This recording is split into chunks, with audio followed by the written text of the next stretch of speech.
Na sequência das nossas reflexões, esta noite nós vamos fazer um trabalho relacionado a um livro nosso que foi lançado pela editora M, e este livro tem várias reimpressões. E nós vamos abordar exatamente este livro, que se chama Filhos de Deus, o amor incondicional. Nós demos este nome de Filhos de Deus, mas é um trabalho de reflexão sobre a famosa parábola do filho pródigo, tão conhecida por todos nós. Por todas as igrejas. Esta parábola do filho pródigo, desde a antiguidade, antes mesmo de Jesus, ela foi utilizada como um recurso para ensinamento. Assim como a professora faz isso com seus alunos, conta uma história, e dessa história extrai-se um sentido moral. Então, esta parábola que nós conhecemos, ela é atribuída ao evangelista Lucas, o terceiro evangelho da série dos canônicos. Por que eu digo atribuída? Porque o evangelho de Lucas não foi escrito por Lucas, assim como os demais. Todos os evangelhos canônicos, nós já temos repetido várias vezes aqui na casa, foram apenas atribuídos a Marcos, depois Mateus, Lucas e João, atribuídos. E só na metade do segundo século é que a igreja resolveu dar nome a esses evangelhos, porque eles eram anônimos. Até anos 50 do segundo século, eram anônimos. Corriam os evangelhos, os ensinamentos, mas ninguém sabia de quem era. A igreja resolveu, esse é de Marcos, esse é de Mateus, esse é de Lucas, este é de João. Então foi uma atribuição. Então, nesta parábola do filho pródigo, ela vai aparecer tão somente no evangelho atribuído a Lucas. Tão somente atribuído ao evangelho de Lucas. E o interessante é que o povo judeu sempre usava de parábolas para ensinar. Qualquer ensinamento contava-se uma parábola. A parábola quer dizer uma história. Uma história. Então o povo judeu acostumou-se a ensinar através de parábolas. E estas parábolas já persistiam já na antiguidade. Então, esta parábola do filho pródigo, segundo os escritores, ela nunca nem existia. É uma história que nunca existiu. É uma historinha mesmo, para que a gente não fique preso à letra do Evangelho. O Evangelho conta certas histórias e às vezes você diz, isso foi Jesus que disse, isso foi Lucas que introduziu. Na realidade, esta parábola de Lucas, do Evangelho atribuído a Lucas, esta parábola é uma história mesmo que nunca aconteceu. Aí vocês poderiam dizer, mas como nós sabemos que nunca aconteceu? Se nós buscarmos mesmo os evangelhos antes de Lucas, o evangelho chamado de Marcos, buscar o evangelho de Mateus, nem o evangelho de João, ninguém fala dessa parábola. Então é sinal, por conclusão, de que ela foi uma parábola introduzida pelo escritor do evangelho de Lucas, e somente ele, porque os outros evangelhos não citam. Quando nós estudamos os evangelhos canônicos, nós notamos muita semelhança. Uma parábola que é contada aqui, ela aparece lá no outro evangelho, uma historinha contada aqui aparece no outro evangelho. Essa parábola atribuída ao Evangelho de Lucas é sui generis, quer dizer, não tem, não aparece em nenhum dos evangelhos. Então é algo que foi produto do escritor que escreveu o Evangelho de Lucas. Então uma historinha que nunca aconteceu. Falamos isso porque, se buscarmos os ensinamentos das outras igrejas evangélicas, eles vão dizer que esta parábola Jesus disse. Você vai buscar, mas Jesus disse essa parábola. Quer dizer, atribui-se a Lucas, e nem foi Lucas, e alguém introduziu.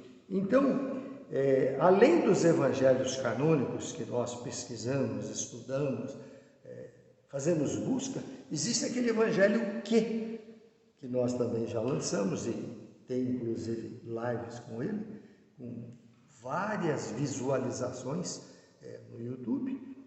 Se buscarmos o evangelho que foi anterior aos 4 evangelhos canônicos, porque este evangelho que era uma síntese da sabedoria popular, milênios antes, os outros povos já usavam a sabedoria de quê? Essa sabedoria foi colocada num livro chamado Fonte que nós damos o nome de Evangelho que. É uma fonte em que Marcos, Lucas, Mateus e João inspiraram. Eu fui estudar no Evangelho que também tem essa parábola. Tem outras parábolas do Evangelho que vieram parar no Evangelho de João, por exemplo. João é cheio de milagres. Esses estão lá no Evangelho que o povo tinha como milagre, mas não era milagre, era apenas uma interpretação. Pois bem, então, esta parábola que nós vamos falar chama-se a parábola do filho pródigo. Todo mundo conhece a historinha, eu não preciso, digamos, aprofundar, mas em síntese, essa parábola diz que tinha um pai.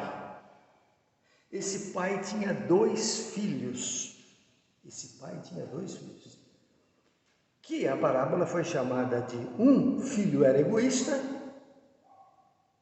e o outro filho era o mais novo, chamado de pródigo. Que, aliás, só se tornou pródigo no decorrer da história, né? Então, esta parábola conta que, eu vou resumir, porque nós vamos discutir isso daqui. Essa parábola do filho pródigo, então, conta que um pai tinha 2 filhos. 2 filhos. Um mais jovem e um mais velho, que foi chamado de egoísta.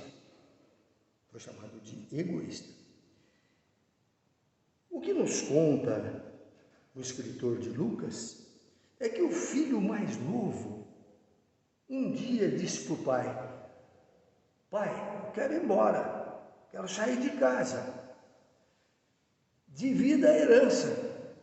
O texto diz isso, né? Que a certa altura o filho mais novo pede para o pai dar a herança porque ele quer ir embora. E disse na historinha que o pai deu o que ele necessitava, ele pegou o seu farnel e partiu para o mundo. Foi para uma terra distante, a história conta assim, foi para uma terra distante e lá ele encontrou as maiores dificuldades. Chegou a passar fome. Ele, inclusive, almejava, ele foi cuidar de porcos, que não tinha nem o que fazer. O fazendeiro, então, deu um lugarzinho para ele cuidar de porcos. Ele invejava os porcos que tinham que comer as alfarrobas, e ele sentia fome. Tudo isso ao pé da letra, né? E aí esse filho um dia resolve voltar para casa. E diz: eu vou voltar para a casa do meu pai. Lá eu não tinha esse sofrimento. E ele volta para a casa do pai. E daí tem a história que o pai corre, quando vê o filho chegando, abraça o filho, manda preparar a melhor comida, a melhor roupa. Isso está na história, literalmente, no Evangelho atribuído a Lucas. E aí vai aparecer uma figura, o outro filho. Vai aparecer o outro filho quando houve música, houve alegria. Falou, mas o que está acontecendo aqui na casa do meu pai? E aí disseram, não, teu irmão voltou. Saiu de casa e voltou para casa. Falou, mas como meu pai fazer isso? Para mim, ele não matou nenhum cabrito, para o outro faz um... Ele chamou o irmão de outro. Para o outro ele deu um animal, deu roupas novas, deu anéis. A história, literalmente, né? E isto que nós vamos adentrar. No entanto, repetindo, como não é um fato verídico, não é histórico, não aconteceu, nós vamos interpretar esta história do filho pródigo, a parábola do filho pródigo, numa interpretação gnóstica. Vocês estão acostumados a ouvir eu falar de gnosticismo. Interpretação gnóstica é uma interpretação em que nós encontramos Deus não lá fora, nós encontramos Deus dentro de nós mesmos. Isto é interpretação gnóstica. E o que nós vamos fazer com esta parábola? Nós vamos explicitá-la mais sobre a ótica gnóstica. E essa interpretação gnóstica, ela vai nos mostrar que tanto o filho chamado pródigo como egoísta somos nós mesmos. Nós mesmos representamos as duas figuras. Esta parábola nos mostra Deus como algo interno. Quando o filho sai de casa, não é casa material, é da casa mental. Através do pensamento, nós estamos saindo a todo instante da casa, estamos exercitando, estamos trabalhando e voltamos para casa. Então, a interpretação gnóstica que nós vamos dar não é casa física, não é um pai paterno, embora a história precise contar assim para ficar mais fácil. O pai é Deus. O pai é Deus. Os filhos somos nós. Assim fica bem mais fácil nós entendermos. E Deus ainda há várias formas de entender, mas nós entendemos Deus não no sentido de Deus pessoa lá no céu nos aguardando, mas a força que nós trazemos ao nascer dentro de nós. Nós temos batido muito nisso. Todos nós possuímos uma partícula do todo que está dentro de nós. Então, quando nós saímos de casa, nós deixamos a vibração daquela casa paterna, daquele Deus que está dentro de nós. E saímos, mas um dia nós voltamos para a casa paterna. Veja bem que está mudando de figura. Não é o filho que saiu de casa, que diz, eu quero o meu dinheiro, eu vou cuidar da minha vida. Não, aqui é a aprendizagem. Esta parábola simboliza a aprendizagem do ser humano através dos erros. Aprendizagem humana através de erros. Ou nós aprendemos de outra forma? Não, nós aprendemos através de erros. E o Huberto Holden, ex-padre católico, ele que defende essa tese. Nós evoluímos através de erros. Quer dizer, quando eu saio de casa, não casa física, mas mentalmente, quando eu busco fazer certas ações, certas coisas, eu tenho o chamado livre-arbítrio, quer dizer, a liberdade de escolhas. E nesta liberdade de escolha, é normal que erremos. O erro não é pecado, o erro é um mecanismo de nós repetirmos novamente a ação até acertarmos. do ponto de vista pedagógico, nós dizemos que quando eu repito ou quando eu reajo a uma situação no exterior e respondo normalmente, sem erro, não houve aprendizagem. A aprendizagem já existia. Você já tinha aprendido e você responde normalmente. Isso é aprender. Quando você ensina ou desenvolve no seu aluno a aprendizagem, se ele aprendeu efetivamente, quando ele for defrontado com situação semelhante, ele vai responder de pronto. Porque quando nós aprendemos efetivamente uma ação, Kardec até traz isso no livro, chamando de hábitos. Quando eu aprendo, eu guardo no meu subconsciente aquilo que aprendi. De tanto repetir, aquilo que eu aprendi mesmo, ele vai fixando cada vez mais à medida que eu respondo, à medida que eu faço. Então, aprender é diferente. Diante de situações, quando você erra, é porque o teu equipamento espiritual não está adaptado para responder àquela ação. Eu uso muito o exemplo do carro, né? Dirigir carro. Principalmente a mecânica, como é que funciona a mecânica para dirigir carro. Quem dirige sabe que no início, quantas vezes você vai, se é do carro de câmbio, você vai errar, vai afogar o carro, esquece às vezes de frear. Você vai fazendo isso, é erro. Esse erro repetindo, você tentando fazer o certo, daqui a pouco você dirige o carro conversando com a namorada do lado, com a esposa, viaja, vem carro lá na frente, você dá sinal, passa. Aquilo é o aprendido, E uma vez aprendido, aquilo vai para o subconsciente, nós chamamos isso de piloto automático. Piloto automático porque você faz e nem percebe. Você continua conversando com o parceiro do lado e vai dirigindo o seu carro e vai embora, porque aquilo está mecanizado. Então quem está dirigindo naquele momento é o piloto automático, é o subconsciente teu que está dirigindo. Isto é algo aprendido. Agora, o erro é quando nós defrontamos com situações que eu não tenho ainda no piloto automático, não está gravado na minha rede neural, aí eu erro. Então, este filho pródigo é o que saiu de casa, entre aspas, e foi em busca da aprendizagem.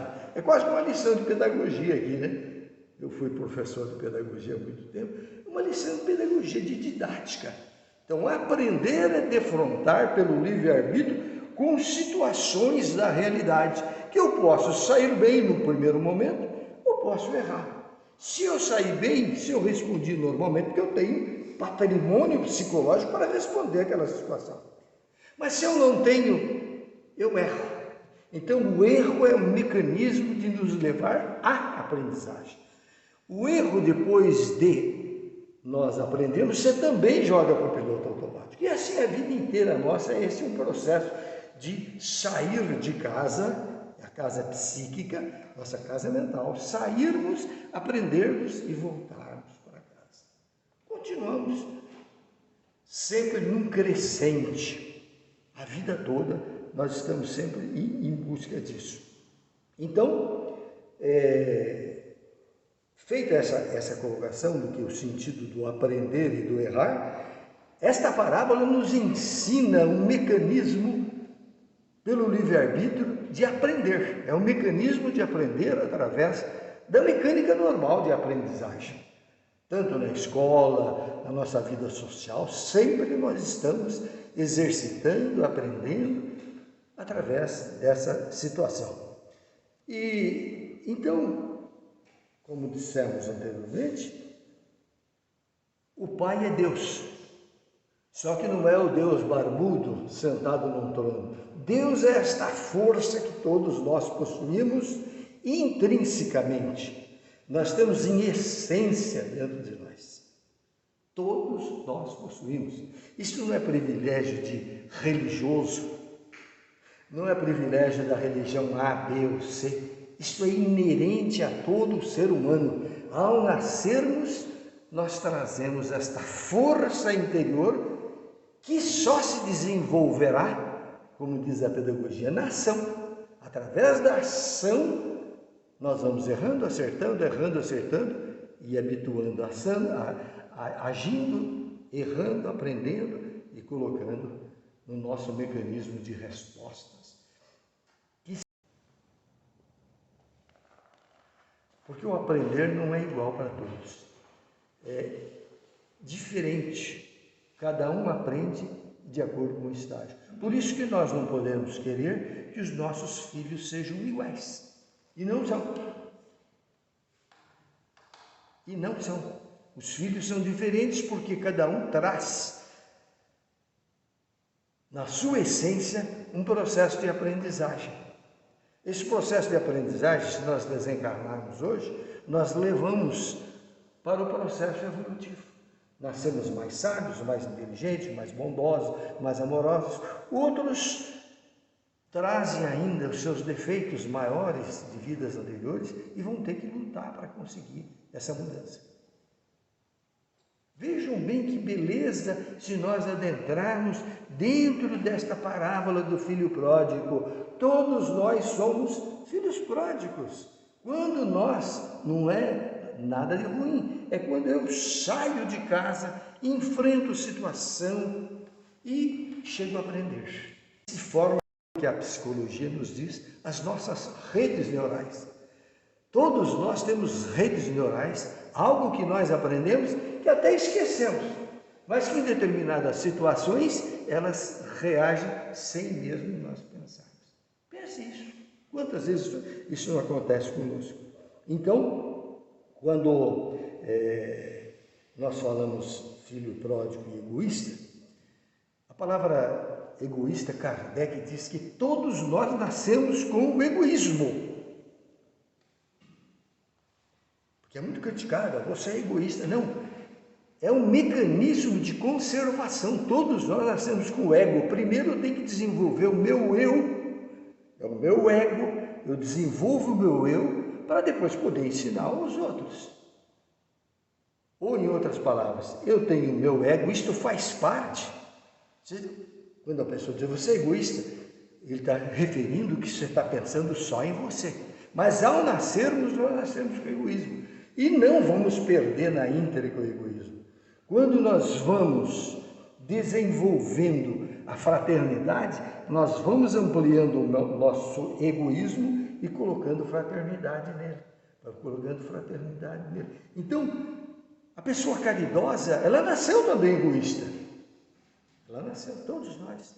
Mas à medida que nós vamos fazendo o bem, que nós vamos exercitando o amor, nós vamos tirando a rigidez do egoísmo e vamos criando uma linha de conduta de amor e de fraternidade. Portanto, o Evangelho você lê, o Evangelho segundo o Espiritismo, que fala do egoísmo, do orgulho, que isso aí nós temos que acabar. Tudo bem, com o tempo supõe-se que nós vamos eliminando, mas não na totalidade. Então é um símbolo, né? É um símbolo. E para nós entendermos mais agora ainda isso, nós somos a partícula, a essência do todo. Nós somos a partícula, a essência do todo.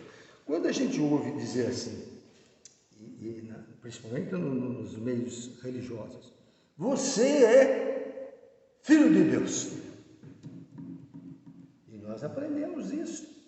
O Pai, aprendemos isso. Oh, meu Pai, me ajude, né? Ajude o seu filho aqui.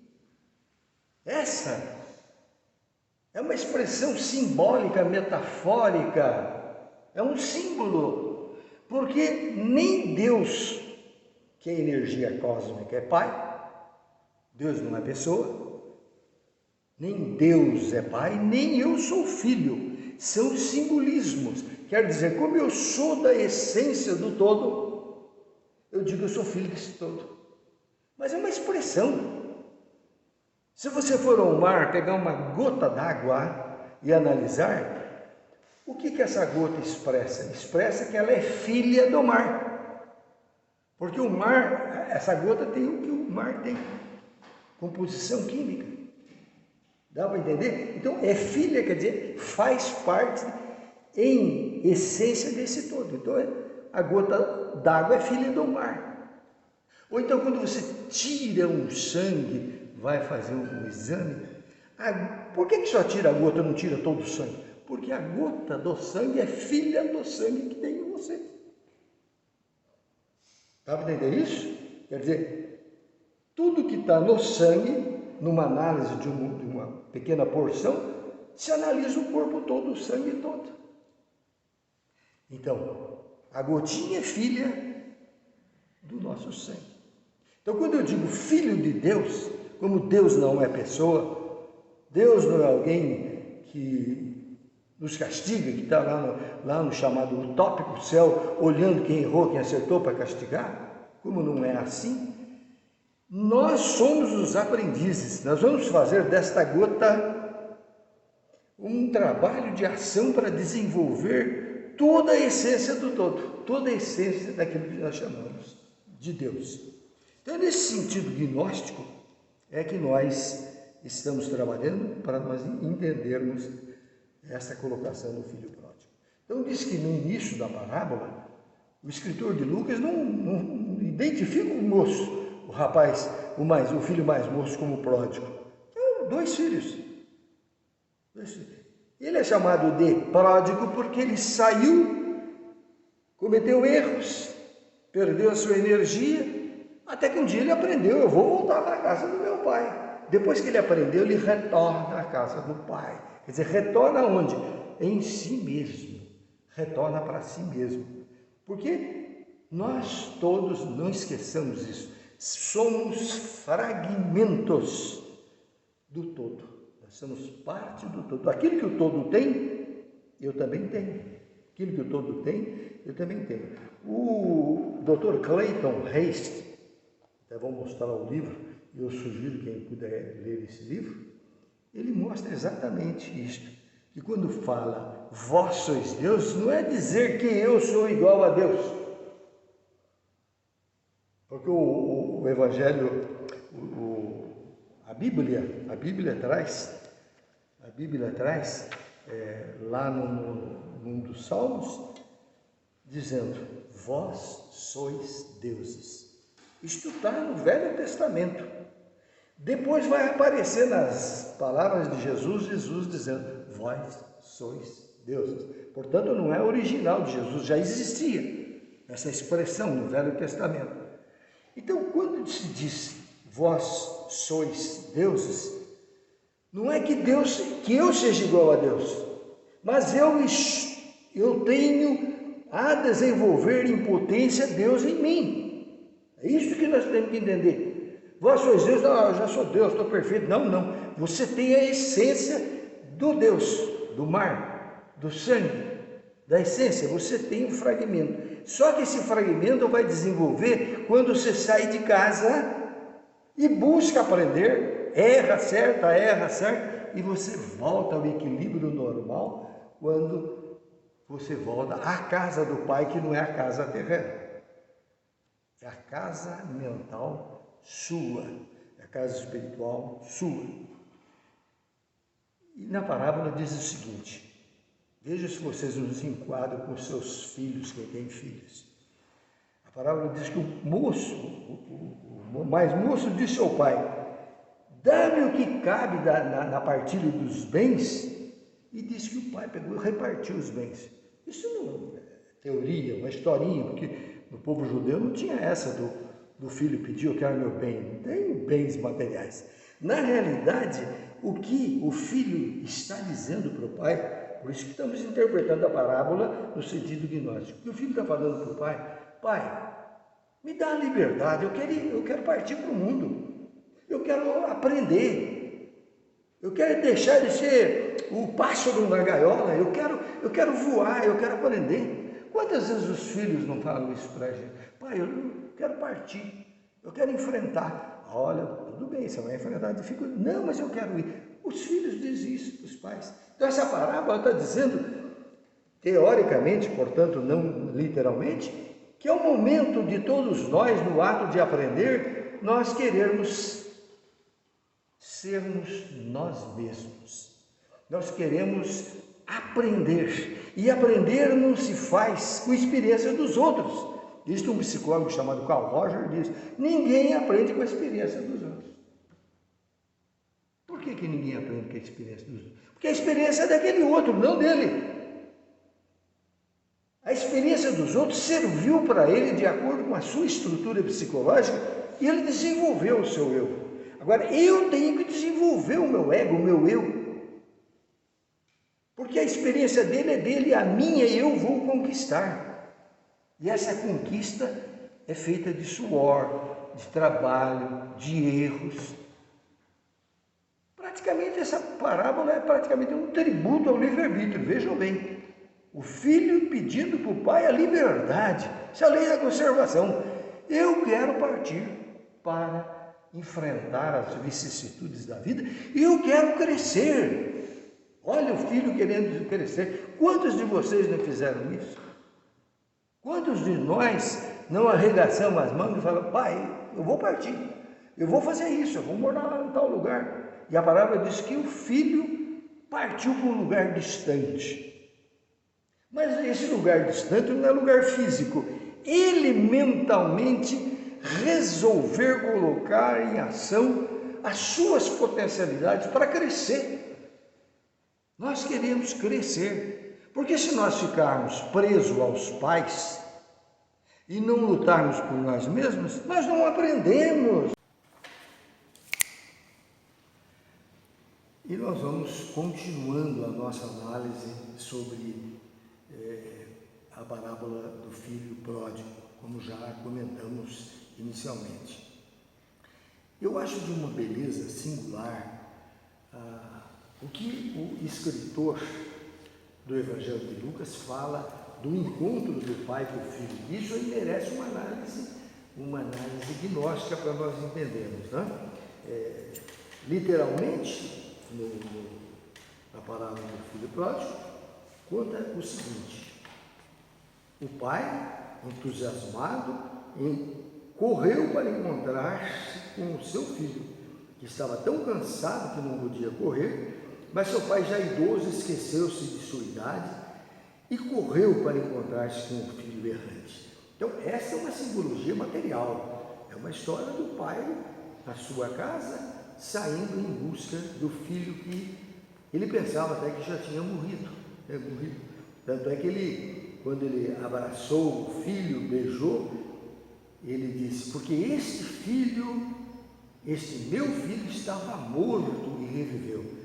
Vejam bem, se nós não buscarmos a essência, entendemos isso no sentido simbólico, nós ficaremos muito aquém do que a parábola quer dizer. Quer dizer, o filho, ao sair de casa, casa mental não é casa física, mas aqui é entendido como casa física. O filho estava morto e reviveu, estava perdido e achado. E aí, juntando com os criados da casa, todos começaram a cantar e alegrar com a volta do filho para casa. Então, essa descrição, ao ler ao pé da letra, parece-nos que não é o filho que foi ao encontro do pai, mas o pai que foi ao encontro do filho. Vamos ver se nós entendemos isso. No ato de aprender através do livre-arbítrio, o filho volta para a casa, que aqui nós entendemos como uma casa espiritual, volta para a casa espiritual. E aí, quem vai de encontro é o pai e não o filho. O filho foi até a casa, mas lá à distância, o pai viu o filho que estava voltando para casa, roupas rotas, descalços.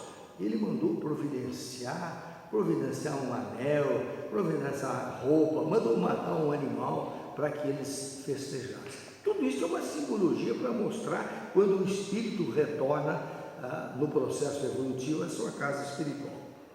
Porque a aprendizagem, Vamos colocar aqui Huberto Holden, um grande filósofo, foi pertencente ao clero durante uns 20 anos, depois deixou, e passou a mostrar Deus não como uma utopia, algo lá fora, algo que nós temos que orar, pedir, ajoelhar. Não, Huberto Holden passou a mostrar Deus como uma potência divina em cada um de nós. Isso é fundamental para nós que trabalhamos com a ideia gnóstica.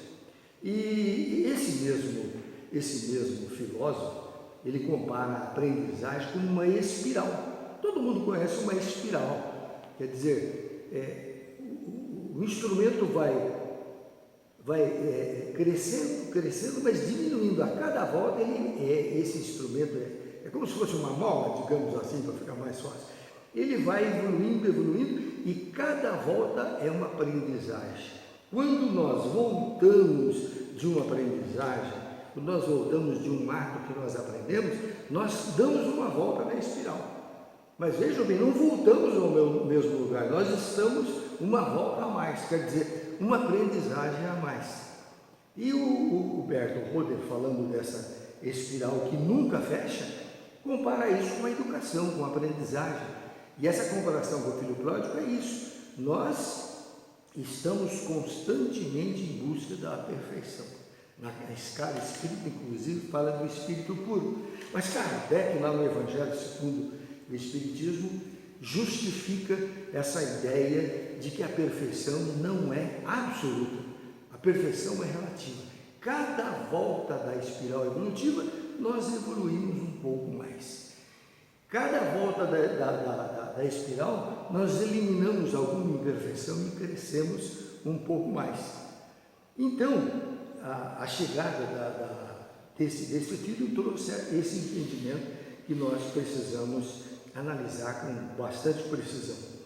O filho que ficara em casa não gostou. Nada da recepção do pai é o filho mais novo.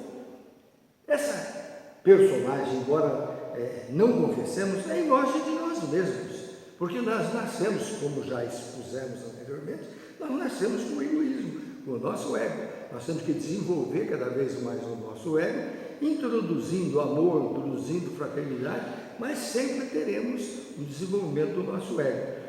Há, inclusive, do ponto de vista espiritual, uma interpretação do Evangelho de Tomé, no título 24, que ele diz: a luz dentro de um ser de luz, a luz dentro de um ser de luz, e ele ilumina o mundo todo. Se ele não iluminar, as trevas fazem. Todos são portadores dessa luz, sejam pródigos ou egoístas. Quer dizer, essa simbologia do filho pródigo e egoísta é a simbologia do homem no processo de aprendizagem. Todos nós somos pródigos em determinado momento e somos egoístas em determinado momento. É um processo de busca, de melhoria, de aprendizagem, como faz o aluno na escola junto com a professora. Então, essa volta do filho pródigo para casa é uma autorrealização. É o símbolo da vitória espiritual, cujo trabalho é realizado na câmara da alma. Não necessita ele de qualquer recompensa, pois o prêmio é a conquista do amor eterno, embora ainda em lampejos. Jesus, ao se referir a esse processo de aprendizagem, esse estágio da alma vencedora, que é o aluno vencedor que venceu uma etapa, ele diz amorosamente: quando tiverdes feito tudo o que devias fazer, dizei, somos servos inúteis, porque cumprimos a nossa obrigação, nenhuma recompensa merecemos por isso. O que quer dizer? É preciso algo mais. Não é só fazer aquilo que é a nossa obrigação, mas fazer mais, dar o melhor de nós mesmos, desenvolver esse potencial, fazer brilhar essa luz que todos nós somos portadores. E para nós trazermos agora uma interpretação do fecho, chamada lá no texto, na parábola, diz o seguinte: mas é preciso alegrarmos-nos, rejubilemo-nos, porque este teu irmão estava morto e reviveu, estava perdido e achou-se. Este rejubilar, essa alegria é de todos nós, quando conseguimos suplantar os obstáculos, as dificuldades, através do nosso livre-arbítrio. Porque o que é o livre-arbítrio? É a liberdade de escolha. E através da liberdade de escolha nós aprendemos. Erramos, aprendemos, e isso vai fazer parte do nosso comportamento.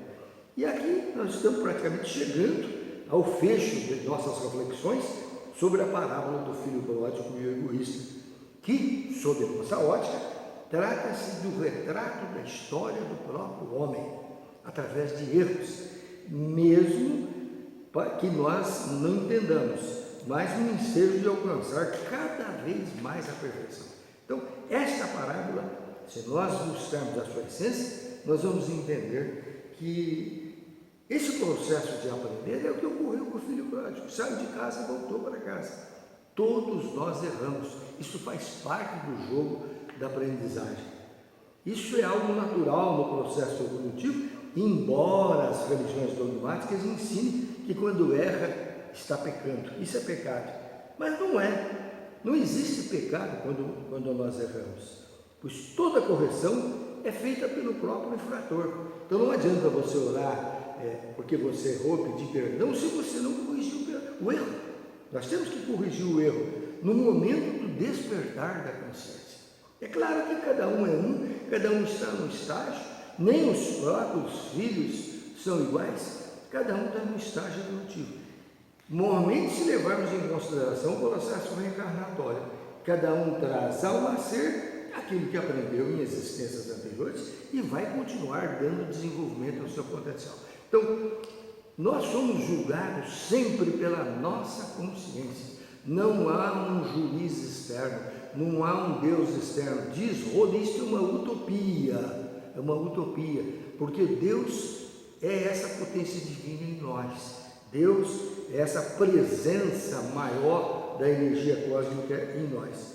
Então, nós nos achamos, desde a criação, como espíritos em processo de aprendizagem, tendo como parâmetro as leis divinas. Então, leis divinas são as leis eternas e imutáveis, que na realidade deveriam ser chamadas simplesmente de leis naturais. Mas o homem deu o nome de leis divinas, por quê? Porque não foram criadas pelo homem. As leis que nós estamos utilizando no nosso dia a dia são leis criadas pela sociedade, pelas casas legislativas, mas as leis naturais ou divinas, ou leis morais, como diz o Espiritismo, elas são eternas e imutáveis. Então, não podemos dizer que alguém cometeu pecado por errar e que vai ser castigado, como só ia acontecer ouvir nas igrejas. Vai haver o castigo de Deus. Não tem castigo de Deus, porque Deus não é pessoa. Deus é essa força energética presente em todo o universo, nos animais, nas plantas e em nós como espírito individualizado, como individualização do espírito eterno. Então, é um engodo dizer para as pessoas que ele vai ser castigado. Isso não tem lógica, isso não tem senso de entendimento que nós seremos castigados quando erramos. Nascemos para errar e acertar. À medida que nós evoluímos espiritualmente, certamente nós vamos errar menos. No entanto, quanto mais distante nos encontramos da sintonia com essas leis eternas, em razão do estágio que nós nos encontramos e que estamos matriculados, nós cometemos mais equívocos. Quer dizer, quanto mais nós distanciamos dessa vibração energética com as leis do universo, nós cometemos mais erros. Mas à medida que nós aproximamos vibracionalmente com as leis chamadas divinas, naturais ou leis morais pelo Espiritismo, nós vamos encontrando felicidade. Então a pedagogia da evolução humana é a mesma, tanto na escola comum onde nós frequentamos, como comparando-se com a energia universal, com a evolução universal. A ideia é sair de casa, que é representado pelo filho pródigo. Sair de casa é quando nós vibracionalmente buscamos sair de casa para crescer, para evoluir. É a lei do progresso. Nós precisamos sair de casa. E lá em determinado momento, através de erros e acertos, nós acertamos. Aí, o que acontece? Depois de errar, nós reparamos erros, aprendemos e queremos voltar para a casa paterna. Essa casa paterna não é a casa física, é a casa mental, a casa espiritual de que todos nós nos ligamos. Essa história adapta-se perfeitamente à equilibração no processo de aprendizagem ensinado por Jean Piaget, psicólogo famoso da Suíça. Ele usa o termo assimilação, acomodação e equilibração. Quando eu erro, eu vou trabalhar para acertar. Quando eu acerto, eu entro em equilíbrio e entro numa acomodação. Mas, e todos em equilíbrio, mas não para aí. Isso não é o objetivo. O objetivo é continuar ainda, saindo de casa, voltando para casa, aprendendo, caindo em si e crescendo cada vez mais. Então, o pródigo e o egoísta são símbolos de manifestação da lei natural, ou da chamada lei divina, que em toda a humanidade, está em toda a humanidade, e tem que se enquadrar para alcançar a plenitude da perfeição possível, que nós não alcançamos a perfeição plena, nós alcançamos a perfeição relativa, portanto, a perfeição possível. E por isso que nós somos diferentes, não somos iguais. Cada um traz em si este potencial para vir a ser, para crescer, e cada um atinge determinado estágio. Assim é que na questão 614 do Livro dos Espíritos, dizem os instrutores, a lei natural é a única e verdadeira para a felicidade do homem. Indica-lhe o que deve fazer ou deixar de fazer, e ele só é infeliz quando dela se afasta. Essa infelicidade, na realidade, é um processo de crescimento. Você afasta da lei de Deus, sai de casa, vai em busca de aprendizagem. Já aprende e volta para casa e você equilibra. E mais para frente você vai sair de casa novamente, que é um processo natural. Então, por isso, ao celebrar o retorno do filho pródigo, que somos todos nós, disse o pai: este meu filho estava morto e reviveu. Tinha perdido e agora se achou. A expressão ir para Deus, na realidade, tem sentido de encontrar-se vibracionalmente com a essência. E essa essência desenvolvendo, cada vez mais nós vamos crescendo e encontrando a felicidade.